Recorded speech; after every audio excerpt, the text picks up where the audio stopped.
सत साहेब, साधो भाई, सत साहेब, सभी को राम राम।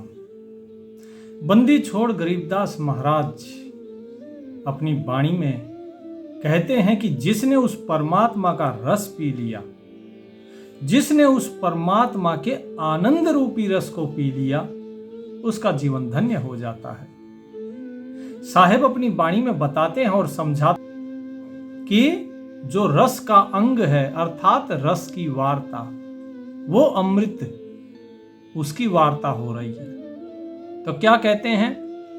गिरब रस मोले के महल में ऊंचे अर्श दुकान। किसके? रस मोले के महल में ऊंचे अर्श दुकान, जहां कलाली हाट है अति मीठा रस पान। कि ये जो रस मोला, रस क्या है? अमृत। रस स्वयं उस मालिक को ही कहा, क्योंकि उस मालिक की प्राप्ति से बड़ा कोई अमृत है ही नहीं। कि उसके महल में जो दुकान है वो बड़ी ऊंची है। उसकी दुकान संसार की दुकानों की तरह नहीं कि ऊंची दुकान और फीका पकवान, नहीं। कहते हैं कि यहां पर लोग रस पीते हैं। कौन सा? शराब का। लेकिन वहां पर कौन है? वहां पर स्वयं परमात्मा है। उसे ही कलाली कहा गया है कि उस कलाली की जो हाट है, जो दुकान है, बाजार है, बोले वहां पर जो रस मिलता है, बोले बड़ा ही मीठा है। यहां का क्या है? यहां तो कड़वा ही कड़वा है। कहते हैं कि यदि रस पीना है तो उस मालिक की भक्ति का पियो, उस मालिक के प्रेम का पियो। इस संसार से कुछ नहीं होगा। संसार के जितने रस तुम पीते हो, चाहे वो दूध हो, चाहे शराब हो, कुछ भी हो, इससे केवल नशा होगा। और ये नशा तो उतर जाता है। ये नशा उतर जाता है तो रस पीना है उस साहिब के रस का पियो। क्या कहा? गरीब रस मोले के महल में गगन झरोखा जोर। कि भाई क्या करो? रस को पीना है तो क्या करना पड़ेगा? कि गगन झरोखा जोर। कि जो गगन है अर्थात आपका गगन मंडल है, ब्रह्मांड, बोले वहां पर झरोखा, झरोखा अर्थात जो खिड़की होती है, उस खिड़की से देखो। तो क्या बाहर के गगन को? नहीं, अपनी नेत्र की खिड़की से देखो, क्योंकि वो परमात्मा इन आंखों के द्वारा ही बाहर का सब कुछ देख रहा है। वो परमात्मा ही देख रहा है। और क्या कहा? कि अपनी इन आंखों के बीच में त्रिकुटी है। वहां पर उस गगन में जब आप देखोगे तो क्या कहा? कि पीवे सूरे संत जन कूर चले मुख मोड़। कि जो सूरवीर हैं, जो संत हैं, केवल वही उस रस को पीते हैं। और जो कूर हैं अर्थात जिन्हें कहा गया कुत्ते, तो वे सब क्या हैं? वे सब तो अपना मुख मोड़कर चल जाते हैं। वे मुड़कर चले जाते हैं। उनके पास कुछ नहीं है, वे खाली हाथ रह जाते हैं। फिर क्या कहते हैं? गरीब रस मोले के महल में मंडल अरस झरकंत। मंडल अरस झरंत। और जहां कलाली हाट है चोखा फूल चुवंत।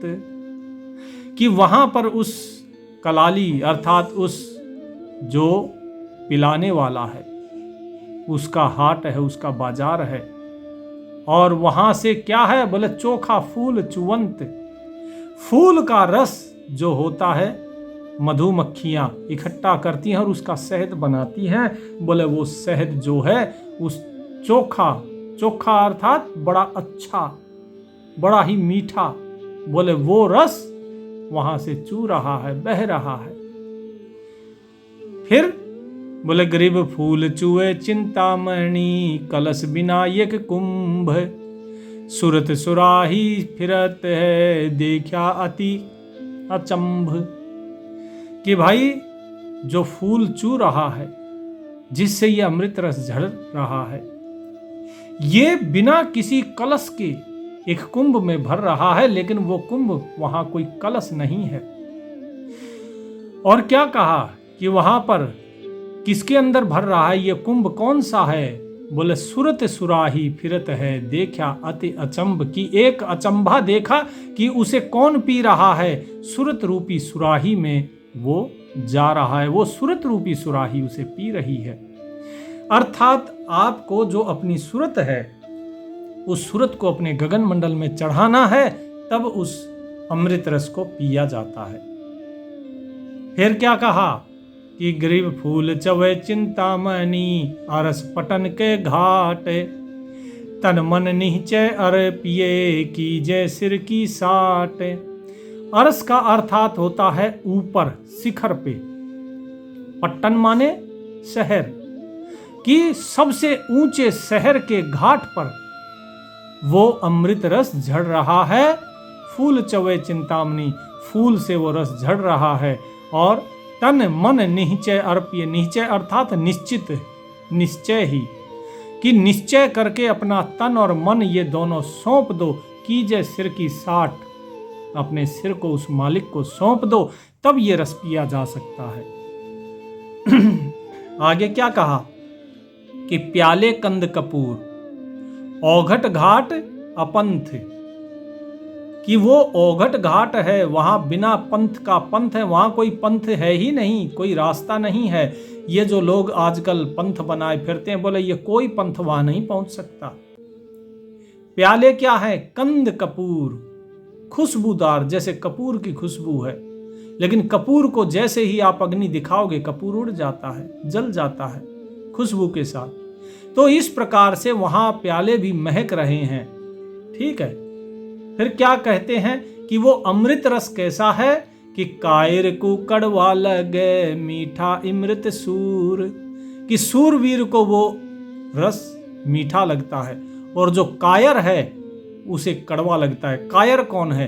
कायर वो जो परमात्मा के मार्ग पे चलने से डरता है, जिसे ये लगता है अरे मैं भजन करूंगा तो लोग क्या कहेंगे, मैं सुमिरन करूंगा तो परिवार वाले क्या कहेंगे, अरे घर में कलह कर देंगे।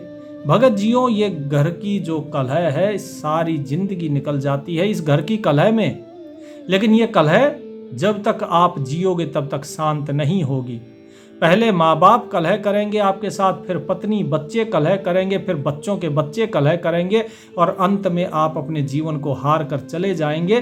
तो इस कलह से पीछा छुटाना है तो परमात्मा में स्थित हो जाइए। साहिब कहते हैं क्या कि ग्रीव फूल चवे चिंतामणि, औघट घाट पंथ, कि बिना पंथ का वो औघट घाट है। औघट जो घटता नहीं वो घाट।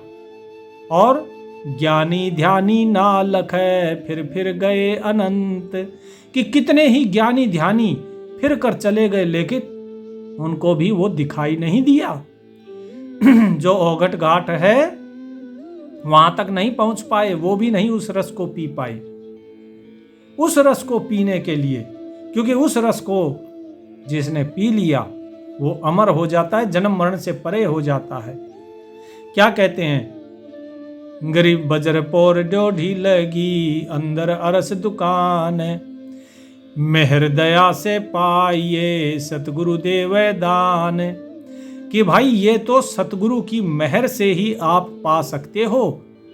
जो क्या कहा? वज्रपोर, वज्र के समान दरवाजे लगे हुए हैं ड्योढ़ी पर, वज्र के समान। और इस वज्र के समान जो दरवाजे हैं, इनके अंदर वो दुकान है जिसमें से आप ये प्रेम का प्याला पिएंगे, ये अमृत रस पिएंगे। वो कहाँ है? ये वज्रपोल, ये आपके अंदर है, आपके जो हृदय के दरवाजे हैं वे, उसको कहा गया है वज्रपोल। और अंदर अरस दुकान, आपके हृदय में ही वो दुकान है। लेकिन उस दुकान में जो प्रेम प्रकट होगा, जो अमृत रस प्रकट होगा, जो आप पियोगे, वो केवल सतगुरु के दया से, सतगुरु की मेहर दया से पाइए। सतगुरु देव दान, कि वो सतगुरु ही उसका दान देते हैं। फिर क्या कहते हैं आगे साहेब समझाते हैं कि भाई ये तो आपने जान लिया। अभी कहते हैं गरीब मगन मोहल्ला मस्तपुर, मतवालों की भीड़, सुनते ही शस्त्र तजय कायर धरे नधीर, गरीब रस का रासा समझ ले सारंग बेधे प्राण, शब्द कुलाहल होते हैं गगन मंडल स्थान। ग्रीबियो रस रासा समझ ले पिंगल सुरत लगाए। बीसो बिस्वे बुस्त है पीवत है सत भाई। क्या कहा अब सुनिए कि भाई वो जो मगन मोहल्ला मस्तपुर मगन मोहल्ला अर्थात जहां पर सभी मस्ती में झूम रहे हैं वो है मस्तपुर। उस मालिक की खुमारी में उस मस्ती में घूम रहे हैं और वहां पर क्या कहा मगन मोहल्ला, सभी उस मालिक के उस प्रेम में मगन है, इसीलिए कहा मगन मोहल्ला। एक शहर के अंदर मोहल्ला होता है, कॉलोनी होती है, तो बोले वहां पर वो मस्तपुर स्थान है क्योंकि सभी मस्ती में हैं और सभी उस मालिक के नाम में मगन है, उसके प्रेम में मगन है, इसीलिए मगन मोहल्ला। और मतवालों की भीड़ और सभी उस अमृत रस को पीकर मतवाले हुए घूम रहे हैं। लेकिन साहिब क्या कहते हैं कि सुनते ही शस्त्र तजय। यहां क्या है संसार में, यहां पर लोग पीकर झगड़ा करते हैं, यहां शराब को पीकर झगड़ा करते हैं, लेकिन वहां पर अपने सारे शस्त्र त्याग देते हैं। और क्या कहा कायर धरैन धीर। उस शब्द को सुनने के लिए कायर जो है उनके पास धैर्य नहीं है, और जो धीरज नहीं रखें उसे साहिब ने यहां क्या कहा कि वो कायर है। ठीक है जी। फिर क्या कहते हैं, रस का रासा समझ ले, कि उस रस का जो रहस्य है उसको समझ लो, कि सारंग वेद है प्राण, कि उसका रस अर्थात उसकी खुमारी ऐसी है कि जो हिरण होता है वो हिरण अपने प्राण त्याग देता है। जिस तरह शिकारी क्या करता है, शिकारी वीणा बजाता है, और जो सारंग है, सारंग क्या है, सारंग का अर्थात होता है धनुष। ठीक है जी। तो जिस प्रकार धनुष पर बाण चढ़ाकर शिकारी वेद देता है किसे, हिरण को, इसी प्रकार साहिब कहते हैं कि भाई वहां पर भी शब्द रूपी धनुष है, और शब्द रूपी धनुष से ज्ञान रूपी प्रेम रूपी जब बाण चलता है तो इन प्राणों को वेद देते हैं। और जब ये प्राण विध जाते हैं, जब वो बाण शब्द का क्या करता है, वेद देता है, तो शब्द कोलाहल होता है गगन मंडल स्थान। तब जाकर आपके गगन मंडल में अर्थात आपके जो ब्रह्मांड है उसमें वो शब्द प्रकट होता है, शब्द सुनाई देना शुरू होता है। उम्मीद करता हूं आप में से बहुत से लोगों को एक झिंगुर जैसी ध्वनि सुनाई देती होगी। आप लोग ये सोचते हैं कि ये झिंगुर जैसी ध्वनि क्या है। कोई बाहर नहीं है झिंगुर, आपके अंदर कोई झिंगुर नहीं बैठे। जो टिड्डे होते हैं ना, टिड्डों जैसी ध्वनि हो रही होगी लगातार।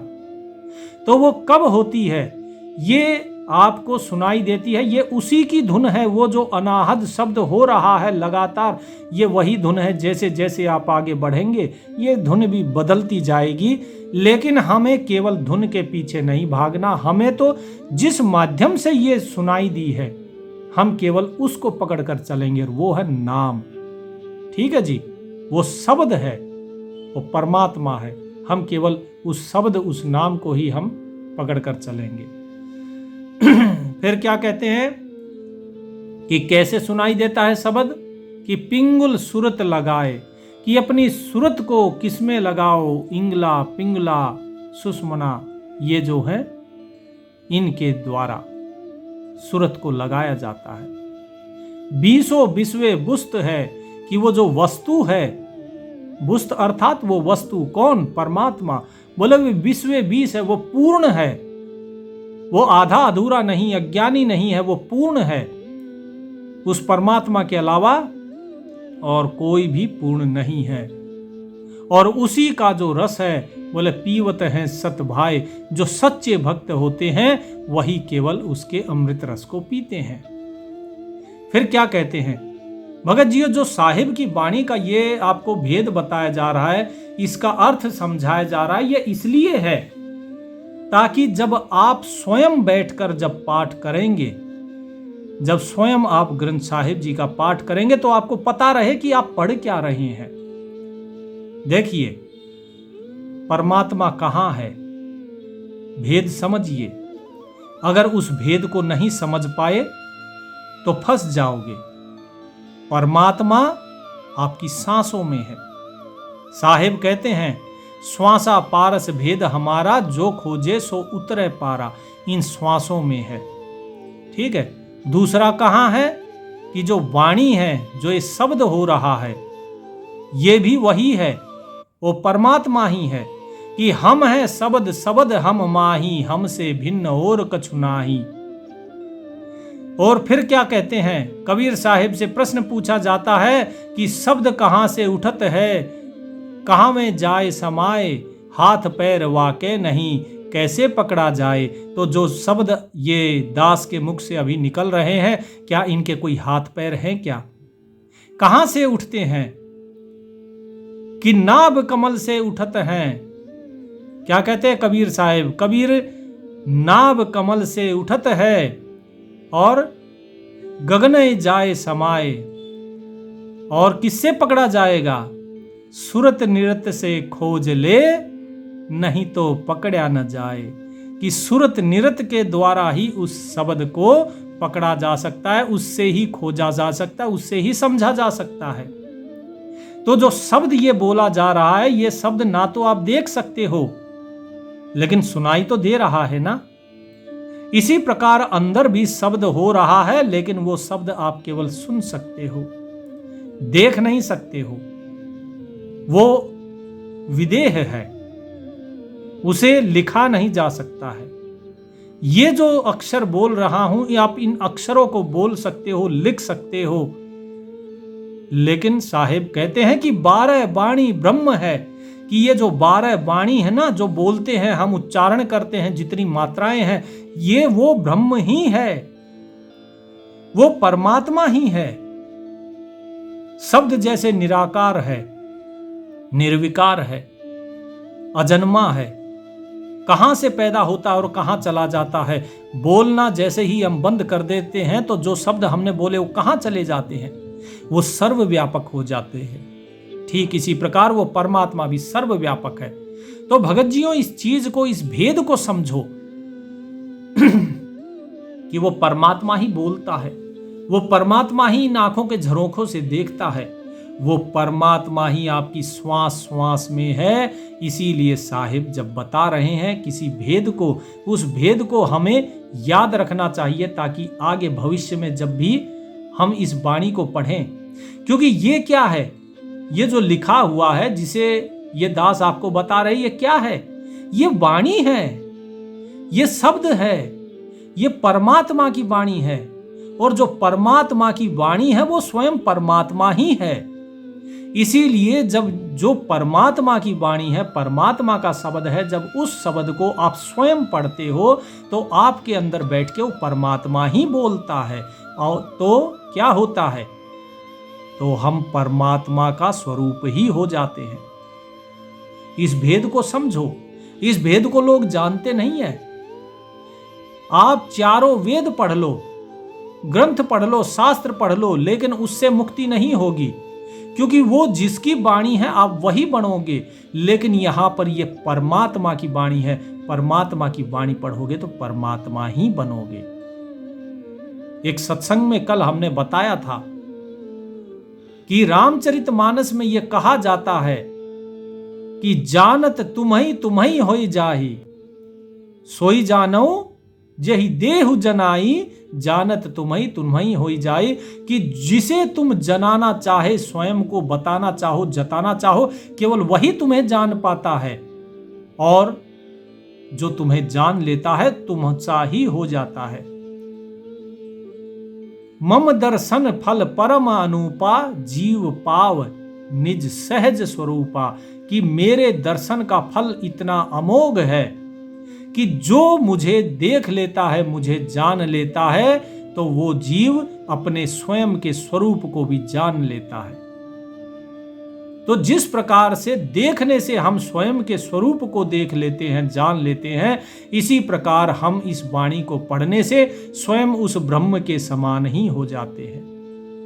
और याद रखिए, जब तक आप इस नाम का सुमरन कर रहे हैं या इस वाणी को पढ़ रहे हैं, तब तक काल आपके नजदीक नहीं आएगा, काल आपके पास फटकेगा भी नहीं। काल की हिम्मत नहीं है जब तक परमात्मा की वाणी, और किसी डूम भाट की वाणी अगर होती तो बात दूसरी थी, किसी कवि की या किसी और संत की वाणी होती तो बात दूसरी थी, लेकिन ये स्वयं बंदी छोड़ की वाणी है, और बंदी छोड़ की वाणी को कोई भी काल या काल का दूत पार नहीं कर सकता। जहां बंदी छोड़ की वाणी होगी वहां पर कोई भी अहित नहीं घटित होता। आपने देखा होगा जहां पर आप जाते हैं, बहुत सी जगह आपने सुना होगा, केदारनाथ गए जी, बद्रीनाथ गए, वहां पे फलाना हो गया, कुंभ में गए वहां पे भगदड़ मच गई, कहीं पर बस गिर गई, कहीं एक्सीडेंट हो गए। आपने ये सारी चीजें सुनी है। क्यों? क्योंकि ये सब कुछ काल के दायरे में है, वो सब कुछ काल का है। लेकिन जहां वाणी चलेगी, जहां वाणी का प्रकाश होगा, जहां परमात्मा की वाणी बोली जाएगी, वहां पर कोई भी अहित हो ही नहीं सकता, क्योंकि वहां पर काल की नहीं चलती है, काल की सीमा वहां खत्म हो जाती है। तो इसीलिए परमात्मा की वाणी का प्रेम के साथ उच्चारण करो। इस वाणी के सिवाय और कुछ है नहीं। इस शाश्वत जगत में एक है शाश्वत जगत और एक है ये जो विकारी जगत है, जो नश्वर जगत है। उस शाश्वत जगत में केवल और केवल परमात्मा है, और इस विकारी और नश्वर जगत में केवल और केवल ये वाणी है, ये ज्ञान है। क्योंकि अगर कोई व्यक्ति इसे नष्ट करना चाहे तो केवल इस कागजों को नष्ट कर सकता है, लेकिन जो परमात्मा की वाणी है, उस परमात्मा की वाणी को कोई नष्ट नहीं कर सकता। वो परमात्मा का जो ज्ञान है, ये ज्ञान अनुभव ज्ञान है। जब आप इस वाणी को बार बार पढ़ते हैं, ये मेरा निजी अनुभव है, मेरे गुरुदेव बताते थे लेकिन मुझे समझ में नहीं आई बात। लेकिन जब गुरुदेव की आज्ञा से बार बार मैंने इस वाणी को पढ़ा तो मेरे अंदर जो बदलाव आए वो मैं ही जानता हूं। तो इसीलिए भगत जी हम कहते हैं कि ये वाणी आप बार बार पढ़ो, और इसीलिए आपको ये वाणियों का अर्थ समझाया जा रहा है, ताकि भविष्य में जब ग्रंथ साहिब जी का प्रकाशन होगा, आपको जब दिए जाएंगे तो आप उन्हें पढ़ें। यदि कोई व्यक्ति कुछ नहीं कर सकता है, देखिए जप तप संयम साधना, अगर ये कुछ भी नहीं कर सकते हो तो नाम सुमरन के लिए बताया।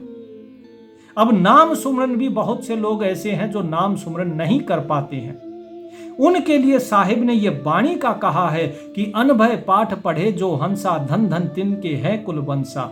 कि जो इस अनभय, इस वाणी को जो पढ़ता है, अनभय कौन सी है? इस अनुभव वाणी। जो इस अनुभव वाणी का पाठ करता है उनके तो कुल भी धन्य हो जाते हैं, उनका वंश भी धन्य हो जाता है, क्योंकि वो व्यक्ति स्वयं वाणी बोलने वाला ब्रह्म ही हो जाता है। इसलिए भगत जियो, वाणी का जो नित्य नियम आपको बताया गया है, उस नित्य नियम का पाठ अवश्य करना चाहिए, उसका अर्थ भी आपको पता होना चाहिए।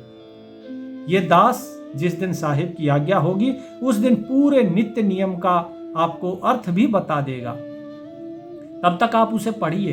मंगलाचरण का अर्थ हम बता चुके हैं, और अगर आप कहेंगे तो मंगलाचरण का, संध्या आरती का, गुरुदेव का अंग तो इसमें है ही, गुरुदेव के अंग का तो हमने भेद बताया ही हुआ है, सुमरन के अंग का पूरा अर्थ, पूरा भेद बताया हुआ है, वो सब भी आपको बता दिया जाएगा। तो भगत जी जो ये वाणी बताई जा रही है, इस आप ध्यान दें, क्योंकि अगर ध्यान नहीं दिया तो कल को जब आप पढ़ेंगे तो आपको समझ में नहीं आएगी कि हम पढ़ क्या रहे हैं। तो साहिब यहां पर क्या कह रहे हैं? साहिब कहते हैं कि भाई देखो, शंख सूर मस्तान है कलाली दरबार, कि उस परमात्मा के दरबार में असंख्यों जो हैं सूरवीर हैं, जो मस्त हो रखे हैं उस परमात्मा के रस में। ठीक है जी। शंख सूर मस्तान है कलाली की हाट, पुनरपि जन्म तुम्हार है फिर कहा यो घाट। ठीक है जी। और क्या कहा ऊपर कि बहुर मिले कहा प्रेम रस, सुकृत जन्म सुधार, कि ये जो प्रेम रस है ये फिर दोबारा नहीं मिलेगा, इसीलिए सुकृत अच्छा कर्म करो और जन्म को सुधारो। क्योंकि असंख्य असंख्य उस मालिक की हाट पे सूरवीर बैठे हुए हैं जो मस्त हो रखे हैं उस प्रेम को, जो रस है उस प्रेम के रस को पीते हुए। और यदि आपने नहीं पिया तो पुनरपि यानी दोबारा जन्म तुम्हारा जन्म दोबारा होगा, ठीक है, बार बार होगा। और उसके बाद आज जो ये घाट तुम्हें मिला है, अर्थात आज जिस घाट पर खड़े हो, ये प्रेम रस अगर आज नहीं पिया तो फिर मौका नहीं मिलेगा। क्योंकि मनुष्य जन्म मिला और मनुष्य जन्म में भी परमात्मा ने आपको इस वाणी का प्रेम रस पिला रहे हैं, उसके बाद भी यदि आप नहीं पीना चाहते तो इसका मतलब आपका जहां पर आसक्ति है आपको फिर जन्म भी वैसा ही मिलेगा। आसक्ति पशुओं की है तो पशु रूपी जन्म मिलेगा, आसक्ति कीड़े मकोड़ों की है तो कीड़े रूपी जन्म मिलेगा। जैसे ही कर्म वैसा ही फल, वैसा ही जन्म। साहिब कहते हैं, गरीब गगन कुंज गगन गुफा, गगन महल मन जाए, चढ़े तो चाखे प्रेम रस, पीवे अति अघाय। ग्रीब ऊंची शाखा सुन फल, चौआ मधुर अपूठ, बीज बाकला है नहीं, प्रेम पियाले घूंट। ठीक है जी। तो क्या कहा कि गगन महल में कौन? ये मन जो भटक रहा है इसको वहां लेकर जाओ, ठीक। और क्या कहा कि चढ़े तो चाखे प्रेम रस, अगर ये मन वहां पर चढ़ा तो इसे प्रेम रस चखने को मिलेगा। फिर ये दिल भर के, अघाय मतलब पूरा प्रेम में भर के ये उसको पिएगा। जिस प्रकार शराबी होता है ना, शराबी क्या करता है, पहले एक पैग से शुरू करेगा और धीरे धीरे धीरे धीरे वो उस चीज को बढ़ाता जाता है। फिर बोलता है नहीं जी नशा नहीं हुआ, मुझे 2 पैग चाहिए। फिर वो पौआ पीता है, फिर वो अद्धा पीता है, फिर रोजाना 1-1 बोतल पी जाता है, लेकिन वो शरीर को नुकसान पहुंचाती है। साहिब कहते हैं कि ये जो परमात्मा के प्रेम रूपी रस है, इस प्रेम रूपी रस को पियो, प्रेम रूपी रस को आप पियो, तभी आपको आनंद मिलेगा, असली आनंद। बीज बाकला है नहीं, प्रेम पियाले घूंट, कि भाई ना इसमें कोई बीज है और ना ही इसमें बाकला यानी कि बक्कल, छिलका नहीं है। ये ऐसा फल है प्रेम का जिसमें ना बीज है और ना ही छिलका है। तो इसे घूंट लो, इस प्रेम को पी जाओ। क्या कहा? गरीब ऊंची शाखा सुन फले, महुआ मधुर अपूठ, बीज बाकला है नहीं, प्रेम प्याले घूंट। गरीब शिखर समंदर सिंध सर, जामद हंसा नहाए, कलाली कुल बंच है, हूठ नगर गढ़ माहे। क्या कहा कि शिखर समंदर सिंध सर, समुंदर सिंध और सर अर्थात सरोवर, ये तीनों जो हैं एक पर्यायवाची के तरह लिख दिए हैं कि वो क्या है, शिखर में है आपके सहस्रार पे। और वहां पर क्या है, बोले जामज हंसा नहाए, कहां नहाएंगे? उस सरोवर में। कौन सा? मान सरोवर। कहां है? जो आपके शिखर पे है। और क्या कहा? कलाली कुल बंच हैं, हूठ नगर घट माह है, कि उस नगर में ही, उस नगर में, उस गढ़ में जो वंश है हमारा, जो कुल है, किसका? कलाली का, परमात्मा का, बोले उसको क्या बांचा जा रहा है, उसका गुणगान हो रहा है, अर्थात नाम सुमिरन हो रहा है। कौन सा? जो तत्व नाम है उसका। फिर क्या बताया? गरीबरी यो रस महंगे मोल का, पीवत है कोई एक, कि इतने लोगों में से कोई एक ही इस रस को पी पाता है, इतना महंगा है ये रस। बोलता है बुजुर्ग की चूल है, जमसिर मारे मेख, ठीक, कि जो यम है ना, जिसने इस रस को पी लिया, बोले उसके बाद तो जो काल है, उस काल के सिर पर भी मेख मोहर मार दी जाती है कि भाई हट जा, ये जो है, ये जो व्यक्ति है, ये हमारा है, ये तुम्हारा नहीं है। इस पर यमराज कभी कुछ भी अधिकार नहीं जमा सकता। इसीलिए वाणी पढ़ो तो प्रेम के साथ पढ़ना, नाम सुमरन करो तो प्रेम के साथ करना। भगत जियों, यहां पर जो बात है इसको समझो। ये दास बार बार समझाता है, प्रेम विश्वास नाम सुमरन यही आपको पार लगाएगा। और यदि आप ये नाम सुमरन भी नहीं कर पा रहे हो, बार बार भूल जा रहे हो, तो इस वाणी को पढ़ो। इस वाणी में भी वो परमात्मा के ही कहे हुए शब्द हैं, परमात्मा के ही शब्द हैं ये, और शब्द में ही वो परमात्मा है, परमात्मा में ही वो शब्द है। ये जो लिखे हुए हैं ना, ये जो लिखे हुए हैं, ये सब तो अक्षर हैं। शब्द क्या है? शब्द वो है जो बोला जा रहा है, जो आपके अंदर से प्रकट हो रहा है, उसे कहते हैं शब्द। तो साहिब कहते हैं कि इस शब्द के रूप में वो परमात्मा ही है। हम हैं शब्द शब्द हम माही, हमसे भिन्न और कुछ नाही, कि हमसे भिन्न कुछ है ही नहीं। तो जो शब्द हैं ये हम ही हैं, और ये सारे शब्द हमारे अंदर हैं। तो इसीलिए भगत जियों, इससे प्रेम करो और प्रेम से ही पढ़ो। क्या कहते हैं? ग्रीब नैनो ही में वासना, प्रेम मगन के लोर, घटा उठे गुरु ज्ञान की, गूंजे दादुर मोर। ग्रीब प्रेम लहर छानी नहीं, निर्मल नासा दंत, महकत मूल सुबासना, मिले पियारे कंत। कि नैनों के अंदर ही वासना है, वासना अर्थात उस साहिब से मिलने की आकांक्षा, कामनाएं। और प्रेम मगन है, प्रेम मगन के लोर, और जो हिलोर उठ रही हैं वो प्रेम में मगन होकर इस हृदय में हिलोरें उठ रही हैं उस मालिक से मिलने की। जिस प्रकार जो संसार से मिलते हैं, हम संसार के लोगों से एक दूसरे से मिलते हैं तो मन में बड़ी हिलोरें उठती हैं, बोले उस मालिक से मिलने के लिए प्रेम की हिलोर उठ रही है। और घटा उठे गुरु ज्ञान की, बाहर तो घटाएं किसकी, बादलों की उठती हैं, बोले लेकिन हृदय में गुरु के ज्ञान रूपी जो ज्ञान दिया है साहिब ने, जो सतगुरु ने, बोले उसकी घटा उठ रही है। गुरु का ज्ञान वो घटा है। और उसके बाद क्या है? फिर प्रेम की हिलोर उठती है और उस प्रेम में भीग जाता है। कौन? ये जीव।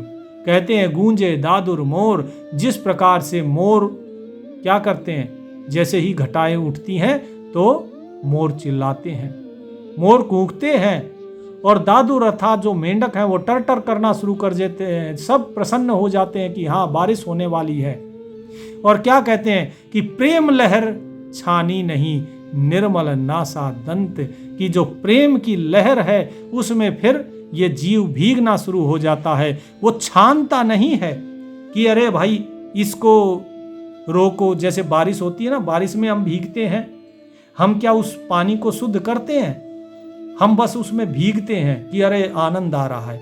ठीक इसी प्रकार, लेकिन जो पानी हम पीते हैं उसे हम छानते हैं कि उसमें गंदगी नहीं होनी चाहिए। साहिब इसी तरह यहां समझा रहे हैं कि जो प्रेम की लहर है उसको हम छानते नहीं है। ये नहीं देखते हैं कि ये लहर कैसी है, हम बस ये देखते हैं परमात्मा के प्रेम रूपी लहर है, इसमें नहा लो, डूब जाओ, और उसमें डूब के ही पार होते हैं। दादू दरिया प्रेम का, दादू दरिया प्रेम का, उल्टी वाकी धार, जो डूबा जो उबरा सो डूब गया, जो डूबा सोई पार। कि जो इससे उबर गया, बच गया, वो इस संसार में डूब जाता है, लेकिन जो इस प्रेम की दरिया में डूब गया वो उस परमात्मा से मिल जाता है, वो पार हो जाता है। निर्मल नासा दंत, कि जैसे ही प्रेम की लहर में आप नहाते हो तो आपके जो नासा, नासा अर्थात नाक, दंत माने दांत, ठीक है। और क्या कहा? महकत मूल सुबासना, मिले प्यारे कंत, अर्थात आपका जो शरीर है ये शरीर आपका निर्मल हो जाता है। प्रेम जैसे ही हृदय में प्रकट होता है तो शरीर निर्मल हो जाता है। फिर आप केवल उस मालिक की वाणी बोलते हो। अब वाणी कैसे बोली जाती है? या तो नाक के माध्यम से हवा निकलेगी, जैसे न, मैं, ये सारे अक्षर नाक में बोले जाते हैं। और जो बाकी हैं वो किससे बोले जाते हैं? दांत, जो हमारी जिह्वा है वो तालू पे लगेगी, दांत पे लगेगी, तब शब्द निकलता है। साहिब कहते हैं कि फिर जो शब्द निकल रहे हैं, फिर चाहे नाक के माध्यम से हो चाहे दांतों के माध्यम से, वो सब केवल परमात्मा का सुमिरन करते हैं। और जो आपका बोले महकत मूल सुवासना, फिर आपका मूल क्या है? आपकी नाभि। जिस प्रकार से एक हिरण होता है, उसकी नाभि में कस्तूरी होती है, वो महकती है, ठीक इसी प्रकार जो आपकी नाभि है वहां से शब्द प्रकट होता है। अभी कुछ देर पहले दोहा बताया था ना, शब्द कहां से उठत है, कहां में जाए समाए, कि नाभ कमल से उठत है। ठीक है जी। तो वो नाभि की, उस मूल की बात कर रहे हैं, ये मूल चक्र की बात नहीं हो रही है। और कहते हैं कि वो शब्द, उन शब्दों में भी फिर महक आ जाती है जब परमात्मा का प्रेम आपके अंदर आ जाता है, और फिर आपको उस परमात्मा का दीदार होता है। मिले प्यारे कंत, कंत माने स्वामी, स्वामी का अर्थात वो परमात्मा। ठीक है जी। फिर क्या कहा आगे? साहिब कहते हैं, होठ कंठ मुख बंजना, त्रिकुटी भ्रकुटी चंद लिलाट, सो नीचे पहुंचे सही गए कलाली हाट। इसके बारे में हम अगले सत्संग में बात करेंगे। सत्संग लंबा हो रहा है, परमात्मा का नाम सुमरन कीजिए और इस वाणी के एक एक भाग को ध्यान से समझिएगा, ताकि जब आप पढ़ें तो, क्योंकि देखिए ये वाणी ऐसी मधुर है, ये वाणी ऐसी गूढ़ है कि यदि आपने इसका अर्थ समझ लिया भगत जियों, फिर समझ जाइए कि जब आप इस वाणी को पढ़ोगे आपकी आंखों से आंसू निकल आएंगे, प्रेम प्रकट होगा उस प्रभु के प्रति। क्योंकि जब तक प्रेम नहीं होगा तब तक भक्ति सच्ची नहीं होती। इस वाणी को बार बार पढ़ोगे तो आपके अंदर प्रेम प्रकट होगा। नहीं तो जिन लोगों को सिर्फ मनोरंजन चीजें चाहिए, जिनको चटपटी रोचक चीजें चाहिए, उनके लिए ये वाणी नहीं है। ये वाणी तो उसके लिए है जो वास्तव में परमात्मा का प्यारा है, जिसे वास्तव में उस साहिब के साथ मिलना है। इस वाणी के माध्यम से कबीर साहिब ने गरीबदास महाराज के रूप में स्वयं के सारे भेद को खोला है, परमात्मा के भेद को खोला है, उसके प्रेम के भेद को खोला है। इसीलिए भगत जियों, इस वाणी पर ध्यान दीजिए और परमात्मा का सुमरन करते रहिए, उससे प्रेम कीजिए, उस पर विश्वास कीजिए। परमात्मा सभी का कल्याण करे। सत साहिब।